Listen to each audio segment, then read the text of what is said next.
रामदास अठावले जी हमारे साथ जुड़ चुके हैं। बहुत बहुत स्वागत है आपका रामदास जी।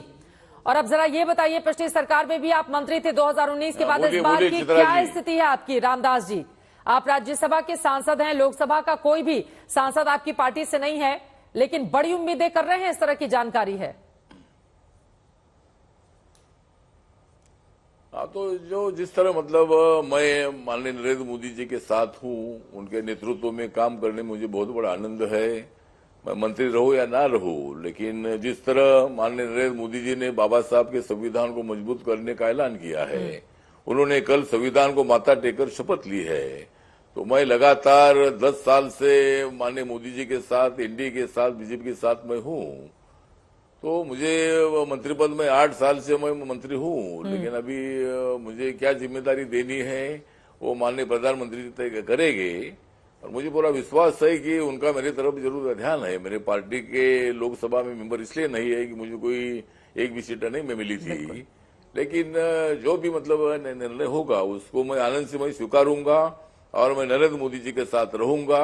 ये मेरा जो मन है, ये मन यही बोलता है कि देश के विकास के लिए मोदी जी के साथ मुझे रहना है, चाहे मंत्री पद मिले या ना मिले। इतनी सारी कविताएं तुकबंदी के साथ प्रधानमंत्री नरेंद्र मोदी के नाम में इतनी सारी कसीदे आपने पढ़ी हैं, फिलहाल आप संतोष व्यक्त कर रहे हैं कि मिल जाएगा तो भी अच्छा, नहीं मिलेगा तो भी मोदी के साथ ही हूं, लेकिन कोई बातचीत हुई है क्या बीजेपी के बड़े नेताओं से मंत्री पद को लेकर? हाँ, मुझे जो हमारे देवेंद्र फडणवीस जी है, जो बीजेपी के महाराष्ट्र के नेता है, और उनके साथ मेरी बात भी हुई थी, लगातार बात चल रही है। उन्होंने आश्वासन दिया है कि भाई महाराष्ट्र के कोटे से जरूर मतलब आपको मंत्री पद के लिए वो कुछ करेंगे, और इसीलिए देखते हैं जो भी निर्णय होगा वो मुझे मंजूर होगा। लेकिन मुझे पूरा विश्वास है कि जिस तरह महाराष्ट्र में सीटें जरूर कम आई है, हमारी 17 सीटें महाराष्ट्र में आई, लेकिन उसमें आरपीआई का, मेरी पार्टी का बहुत बड़ा योगदान है।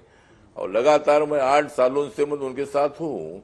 आगे विधानसभा का चुनाव भी आ रहा है अक्टूबर में, उसमें भी आरपीआई का अच्छा फायदा हो सकता है। तो इसीलिए मुझे लगता है कि जरूर महाराष्ट्र की तरफ से मेरी सिफारिश होगी, और जो भी पॉजिटिव निर्णय होगा वो पॉजिटिव निर्णय हो सकता है। बताइए, आप देवेंद्र फडणवीस जी का नाम ले रहे हैं, तय किया है उन्होंने खुद ही हार का ठीकरा खुद के सिर पर लेते हुए इस्तीफे की पेशकश कर दी थी, तो वो कैसे बढ़ाएंगे आपका नाम? जो खुद ही अब अलग होना चाहते हैं, उनको लगता है कि पार्टी ने अच्छा परफॉर्मेंस नहीं दिया तो फिर बड़े नेता होने की वजह से जिम्मेदारी मेरी है।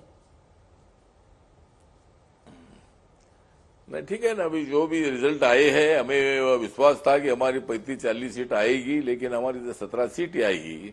इसलिए नैतिक जिम्मेदारी के रूप में उन्होंने अपना मन बना है कि मैं डिप्टी सीएम पर नहीं रहूंगा, लेकिन वो बीजेपी के नेता ही है। वो महाराष्ट्र के मुख्यमंत्री 5 साल रहे हैं, बीजेपी के सीनियर नेता है, माननीय नरेंद्र मोदी जी के साथ उनके बहुत अच्छे संबंध है। तो डिप्टी सीएम पद का रिजाइन उन्होंने दिया, बात सही है, अभी तो वो एक्सेप्ट नहीं किया है, लेकिन वो हमारी तो इच्छा है कि भाई उन्होंने डिप्टी सीएम पद पर रहना ही चाहिए, लेकिन देखते हैं आगे क्या होता है। लेकिन रामदास जी, यहाँ पर बीजेपी के नेताओं की जमकर आप तारीफ कर रहे हैं, अपने दिल की बात बताइए ना कि रामदास अठावले क्या चाहते हैं? मोदी 3.0 में जो एनडीए की सरकार यहां पर बनने जा रही है, उसमें खुद के लिए वो क्या जगह देख रहे हैं? क्या वो मंत्री बनना चाहते हैं? नहीं, मंत्री बनना चाहते हैं मतलब मैं लगातार 8 साल से मंत्री हूँ, तो मंत्री बनना ही चाहता हूँ, लेकिन क्या करना है ये माननीय मोदी साहब तय करेंगे, और महाराष्ट्र के कोटे से मेरा नाम आ सकता है, ऐसा मुझे पूरा विश्वास है। हमारे साथ आशुतोष जी, संगीत रागी जी भी हैं, आपसे सवाल पूछना चाहते हैं, लेकिन उसके पहले जल्दी से 2 लाइन में बताइए, इतनी बुरी हार क्यों हुई? सबसे बड़ी बात क्या निकलकर सामने आई है?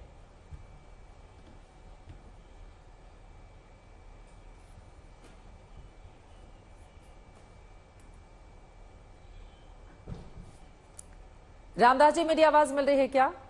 गलत प्रश्न पूछ दिया।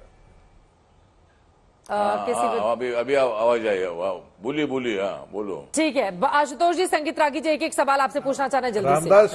रामदास जी, भारतीय जनता पार्टी और उसका गठबंधन महाराष्ट्र में बहुत अच्छा परफॉर्मेंस नहीं किया है।